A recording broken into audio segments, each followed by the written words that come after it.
Hi friends, I hope that everybody is doing well. Before we get into the reading, let's set the intention for this to be a space where everyone allows themselves to feel seen and validated, and ultimately for this to be a safe space and a healing space in alignment with the highest good. So,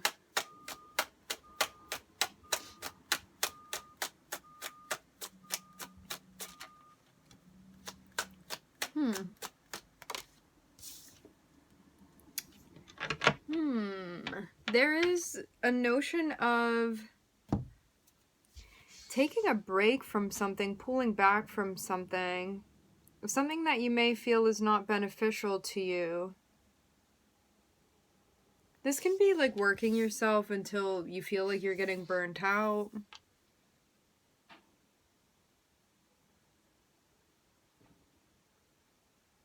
I'm seeing this go a couple different ways. I want to get more and see what's going on. There may be something shadow related that you're trying to sort out right now.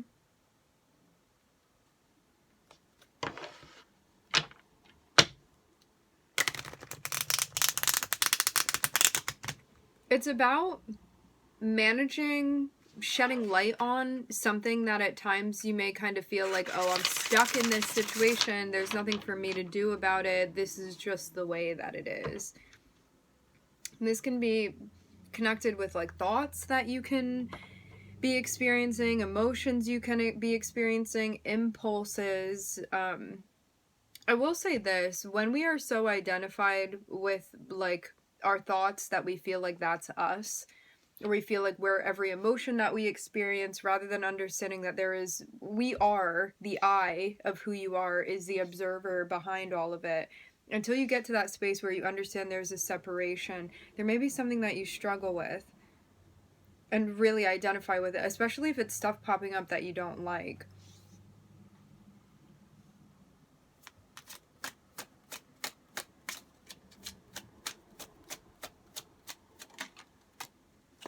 But whatever this is coming to an end now, because there's something that you're doing about it. For some of you, you could be like connecting with your guides about this. I'm seeing something about prayer for some of you.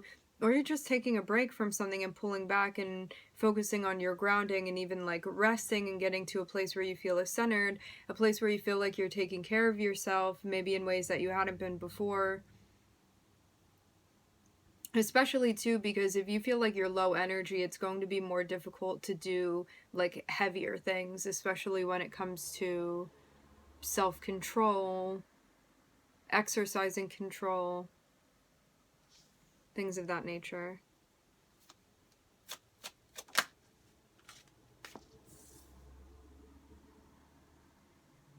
Looks like this is about diminishing something that needed to be diminished. Something that didn't feel good. And I mean, this can be being around somebody or being within a situation that you're like, this isn't in alignment with my highest good, or like every time I engage in this behavior, I walk away feeling like guilty. I feel like it doesn't really align with me. As I said before, if you were like so much identifying with like the impulses that you're having or the feelings, you could have been in a space where it was like, I don't like that I do this, but I can't help myself from doing it, just because like when you were experiencing something, you felt like there was no option. Because there's a difference between like feeling what you're feeling versus like behaving. Then they're not connected with each other unless we make that connection.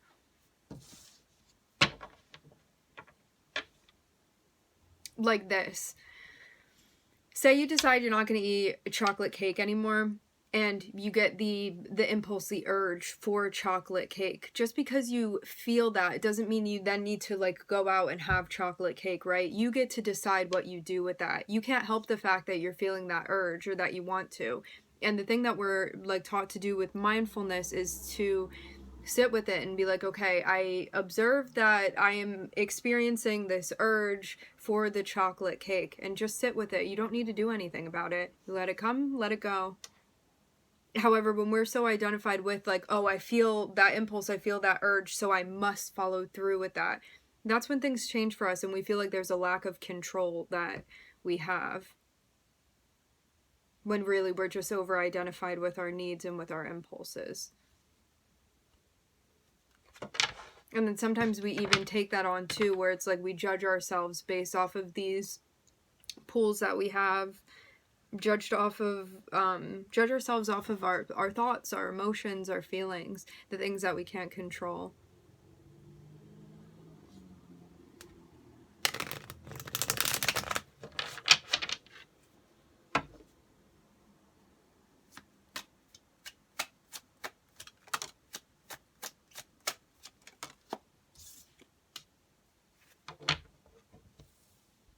Yeah. There's something here about, like, needing to protect your... I'm hearing sanity. Needing to protect your peace in some way. I guess they, like, kind of are interrelated with one another. I see this as being, like, a sense of groundedness. Needing to protect, like, the safety and you feeling like you are taking care of yourself and also prioritizing that. And not allowing shadow impulses to get in the way. To disrupt this sense of peace. This sense of even, like, recharging that you are trying to connect with. But yeah, if you're just, every time you have a thought or every time you have an impulse and emotion, if you are, like, riding it out all the way every time, it's gonna leave you feeling exhausted. Feeling like you're a slave to those things as well, when really in reality you're not. It's a choice to do that.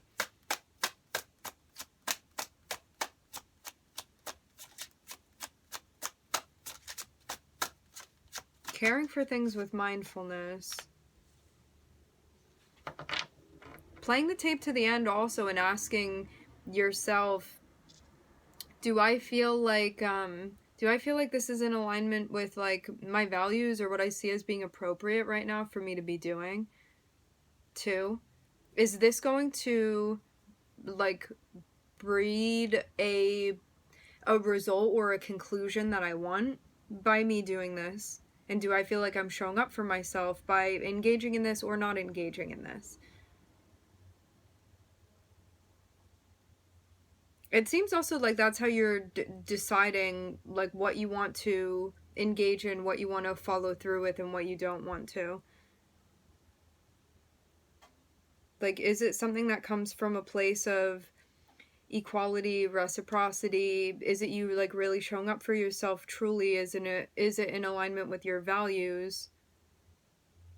Or is it not? I'm seeing that be a big one. Is it in alignment with your values?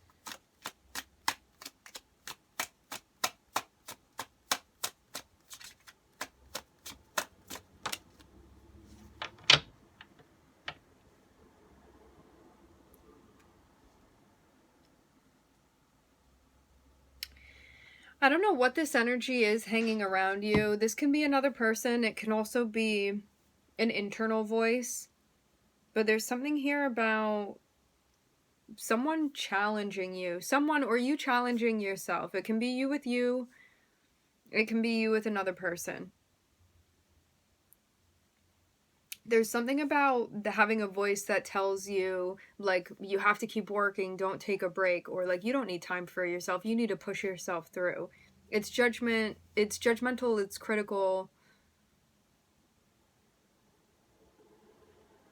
And the thing is, like, don't get stuck on, like, whether this is internal or external. It's not about that. It's about, like, this thing that is occurring and also, like, what we need to do to maneuver through this situation.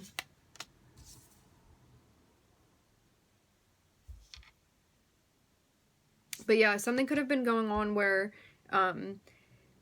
whatever this frequency was that you were experiencing, wherever it was coming from, it was saying to you, like, you don't deserve equality, you don't deserve reciprocity, like, you're not worthy. This can be coming from a place of self-esteem, also something that you feel like affects that. Self-efficacy may definitely be involved as well,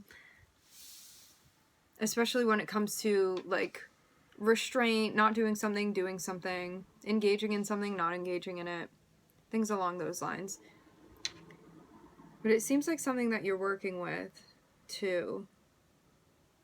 Because yeah, this can definitely be like a judgmental voice that you've been experiencing based off of things that you have no control over. And again, I'm not talking about your behavior, I'm talking about like the human experience. Because you are in a human body, you experience impulses, thoughts, emotions, like all of these different things that are part of the human condition, because currently you are inside of a physical body.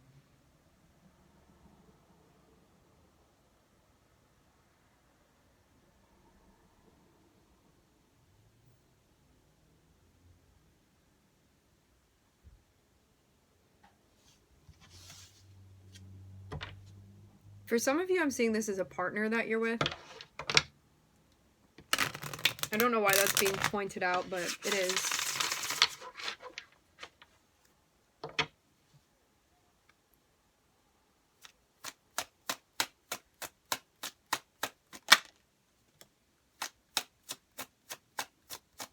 So yeah, what I'm seeing is that the way to... Ooh, interesting. So we have double Capricorn. I'm looking at Saturn. I'm also looking at the devil here. Happy Capricorn season. So I'm looking at the King of Cups, and I'm looking at the devil here. The way that you maneuver through this is going to be with a sense of mindfulness. This is how you care for it. You recognize what it is that you're thinking, what it is that you're feeling. This is the way that you validate it. By like saying even to yourself, I see that you're here, I understand that you're here, and then just giving it a sense of awareness, mindfulness. It's how you care for it. And that's with like all of the things that you experience, the thoughts, the emotions, especially the ones that feel very heavy. And it looks like there is a focus on emotions here, so this can be like big things like grief, shame, anger, stuff that feels very deep and stuff that feels very heavy. Love, hate, what we see to be as that, and finding a way to... What the King of Cups does is that, like, in whatever way the King of Cups is being what the King of Cups does, what this card symbolizes, is that the King of Cups is in the middle of the ocean being like all of the things that we're experiencing, what we're feeling, what we're picking up on, all of the thoughts we have, all of the emotions, all of that, the urges, the impulses. And the King of Cups, rather than reacting to it, is in a place of like loving awareness, essentially, where the King of Cups is the witness of what's going on, of seeing like this wave over there and that wave over there, but rather than becoming rattled internally, the King of Cups just stays in that centered, grounded space. Or when the King of Cups feels that they are straying from that, brings themselves back to anchor. So rather than feeling like they need to do something about what's happening, they just sit with it. And I'm seeing like so many like worldly things. I'm hearing worldly pleasures. So many things connected with the devil, which represents, in a sense, the 3D, especially with Saturn here. Things that are tangible, the things that we can connect with physically around us, and not being reactive to these things, especially the things that have very strong pulls on us, holds on us.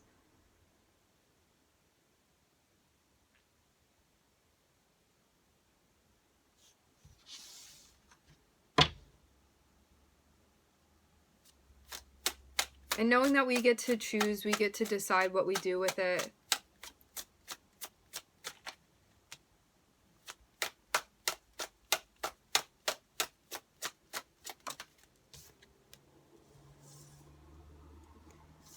I'm seeing something about a partnership or something that you are tied to or something that you are attached to, that you recognize you're not finding what you need within this and you walk away from it.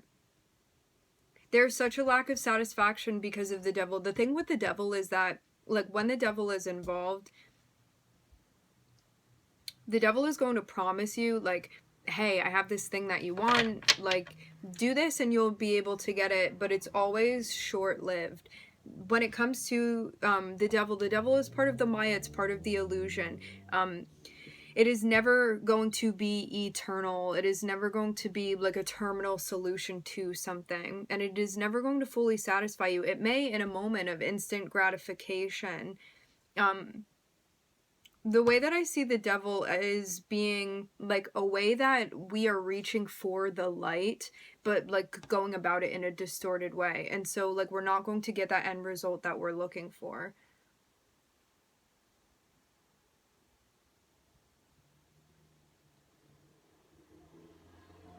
So we want that sense of balance. That is what we crave. We want that light. We want that love. We want that sense of connection, to experience acceptance and unconditional love and all of that. Or like a partnership, or a sense of attraction, like whatever this is that pulls you, whatever this is that you feel such an intense attraction to. And then there's this notion of realizing like this is not going to last forever for me, and this is something that's full of empty promises. It always promises and it never delivers, not in full. And so I'm tired of playing this game, because it's just about like you may have just been like going based off of like impulses and attractions, and it's like that's how you were weaving through life, like just based off of attachments. Because at the end of the day, that's what the devil is, the attachment that we have to our desires, and also having those things satisfied for us. And understanding that if you're playing the game in that way, rather than being the King of Cups about it, which I'm seeing that in this space looks like renunciation in a way. To what degree, I'm not sure, but in some sort of way, which means like non-attachment, detaching yourself from these things.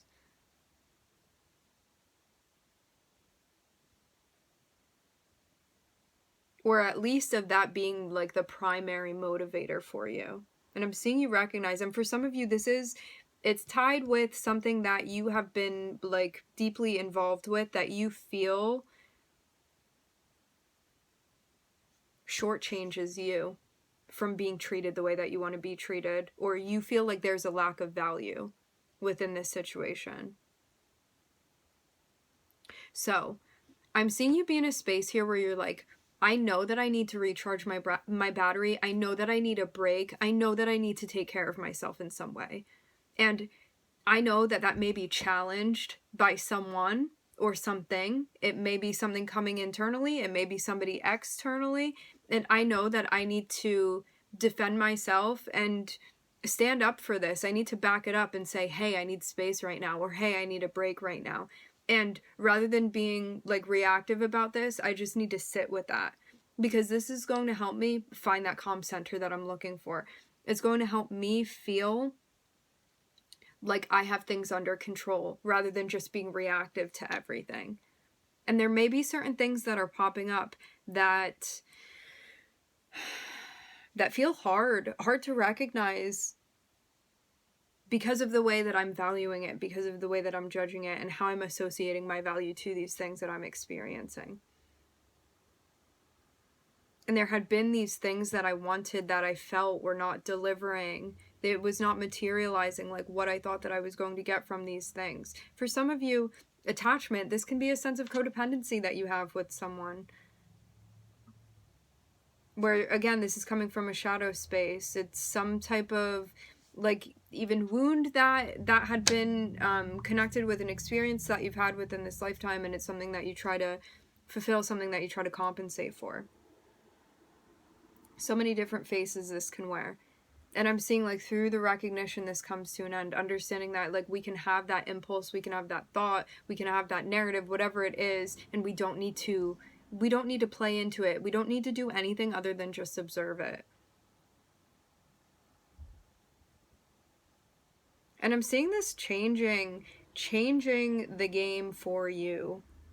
And it looks like it's tied in with a relationship. Doesn't have to be with a person. It can be a relationship that you have with something, with somebody. And I'm seeing you walk away, whether this be feeling like you don't have to deal with that like worth association connected with this voice that you experience, or this be a person that you understand has not been allowing you to feel like you are truly valued in the way that you recognize you should be. Again, for some of you, this is a relationship, this is a partner I'm seeing, but it's somebody that doesn't treat you in a way that feels empowering to you. It's somebody that you don't feel truly like recognizes you or truly sees you. I'm hearing, and that can feel very sad. Maybe this is how you see it. I'm looking at Capricorn and Gemini.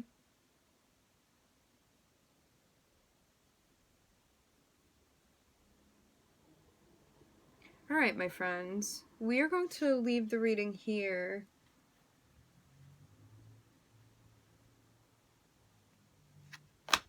I'm looking at Virgo too on the bottom of the deck. We're going to leave the reading here. I would like to thank everybody for joining. Thank you for tuning in. Thank you for connecting. I'm wishing everybody love and light and healing, and I hope to catch you guys next time.